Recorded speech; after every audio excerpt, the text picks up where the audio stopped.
नमस्कार. तनुजाज रेसिपीजमध्ये तुम्हा सर्वांचं स्वागत आहे.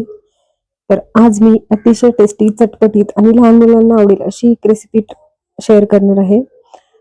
तर आता तर स्कूलला 2-2 टिफिन द्यायचे असतात. मग स्नॅक्सच्या टिफिनमध्ये काय द्यायचं हा प्रश्न असतो. कारण स्नॅक्ससाठी जो ब्रेक असतो तो अगदी शॉर्ट ब्रेक असतो. त्यामुळे खूप जास्तीचं असेल ना तर ते त्या मुलांना त्या वेळेमध्ये संपायलाही हवं असं काहीतरी द्यायला लागतं. आणि मग चटपटीत पण हवंय, हेल्दी पण हवंय आणि होममेड तर लागतंच स्कूलमध्ये आजकाल.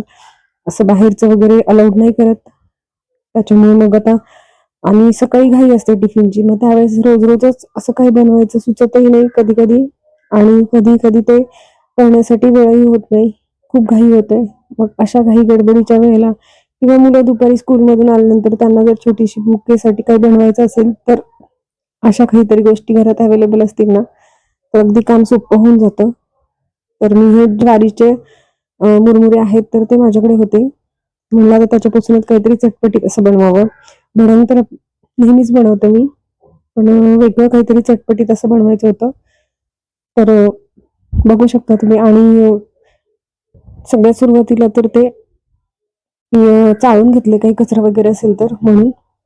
थोडंसं निवडले आणि चाळून घेतले आणि त्यानंतर थोडे-थोडे करून मला ते छान असे क्रिस्पी होईपर्यंत थोडेसे गरम करून घ्यायचे. खूप जास्त असं भाजायचा, लाल रंग वगैरे आला पाहिजे असं काही नाहीये. फक्त आताचं जे वातावरण आहे त्याच्यामध्ये ते थोडेसे सॉफ्ट झालेले आहेत. तर ते क्रिस्पी होण्यासाठी आपल्याला ते थोडेसे गरम करून घ्यायचे आणि थोडे-थोडे करून घेणार आहे मी.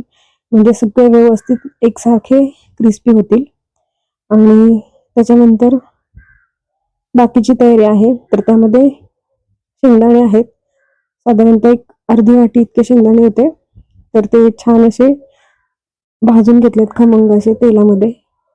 आणि त्याच्यानंतर भाजकी डाळ होती माझ्याकडे. ऑप्शनल आहे. फक्त शेंगदाणे असतील ते टाकले तरी पण चालेल. पण डाळही छान लागते. होती डाळ म्हणून मग मी ती डाळ पण अर्धी वाटी थोडीशी तेलामध्येच तळून घेतलीये. कारण पावसाळ्यामध्ये सगळ्याच गोष्टी अशा सॉफ्ट होऊन जातात. क्रिस्पी राहत नाहीत. त्याच्यामुळे मग ते सगळं थोडंसं तेलामध्ये गरम केलं, तळून घेतलं की छान क्रिस्पी होऊन जातं. त्यामुळे मी डाळ पण तेलामध्ये छान अशी तळून घेतलीये. खूप जास्त वेळ नाही, अर्धा मिनिटच डाळ तर लागते तळून व्हायला. शेंगदाणे तळण्यासाठी थोडासा वेळ लागतो. आणि त्याच्यानंतर त्यामध्ये मी कोथिंबीर आहे तर ती पण छान क्रिस्पी होईपर्यंत तळून घेतली. ती काढून घेतली. त्याच्यानंतर त्यामध्ये कढीपत्ता आहे. तर तोही छान असा क्रिस्पी होईपर्यंत तळून घेतला. आणि सर्वात शेवटी माझ्याकडे एक पुदिना होता. तर तो पण एक मूठभर साधारणतः पुदिना आहे. तर तो तळून घेतला मी. तोही अगदी छान क्रिस्पी होईपर्यंत तळून घ्यायचा आहे. आणि हाच मसाला आपण आपल्या मिक्सरमध्ये त्याची पेस्ट करून घेणार आहोत. तर आता हे सगळे आहेत तर ते सगळे एकत्र आपल्याला मिक्सरच्या भांड्यामध्ये टाकून छान असे बारीक त्याची पेस्ट करून घ्यायची आहे. आणि परत आपल्याला हे जे सगळं मिक्स केल्यानंतर तेलामध्ये परतायची आवश्यकता नसते. कारण आपला जो मसाला जो आहे तर तो छान असा क्रिस्पी होऊन जातो. त्याच्यामुळे मुरमुरे जे आहेत तर ते अगदी परत सॉफ्ट होणारच नाहीत. तर त्यासाठी हे सर्व जे गोष्टी आहेत तर त्या आपल्याला छान अशा तळून घ्यायचे क्रिस्पी होईपर्यंत. आणि त्याच्यानंतर ते थंड झाल्यानंतर त्याची पेस्ट करून घ्यायची.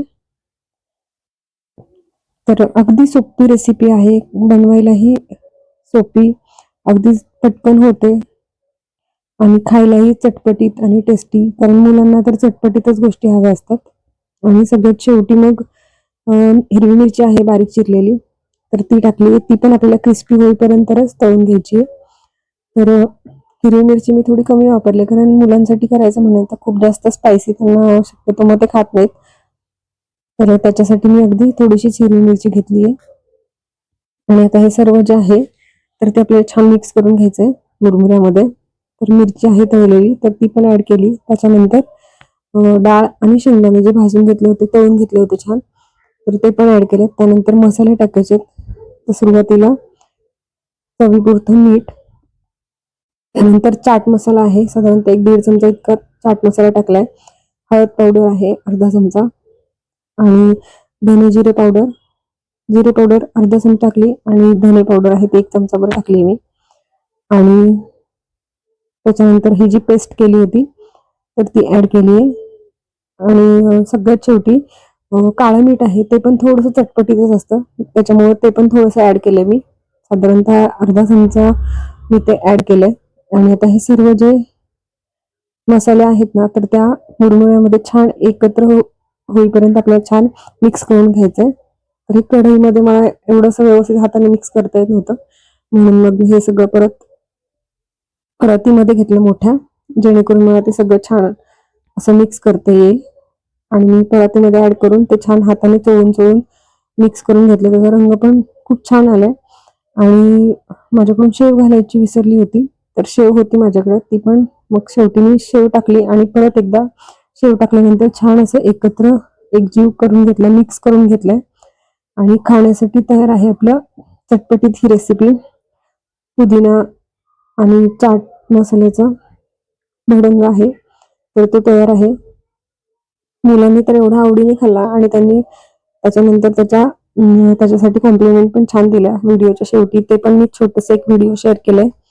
तर अतिशय टेस्टी, सोपी करायला आणि खायला ही चटपटीत अशी सगळ्यांना आवडेल अशी ही रेसिपी आहे. तर रेसिपी आवडली असेल तर रेसिपीला नक्की लाईक करा, कमेंट करा, शेअर करा.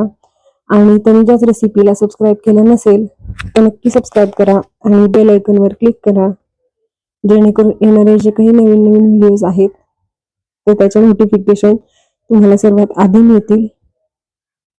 तर बघू शकता मी छान अशी एका प्लेटमध्ये सर्व केली आहे. दिसायलाच इतकी सुंदर दिसते ना, तर खायला पण तितकीच टेस्टी आहे ही रेसिपी. तर ही रेसिपी तुम्ही एकदा नक्की ट्राय करा. धन्यवाद.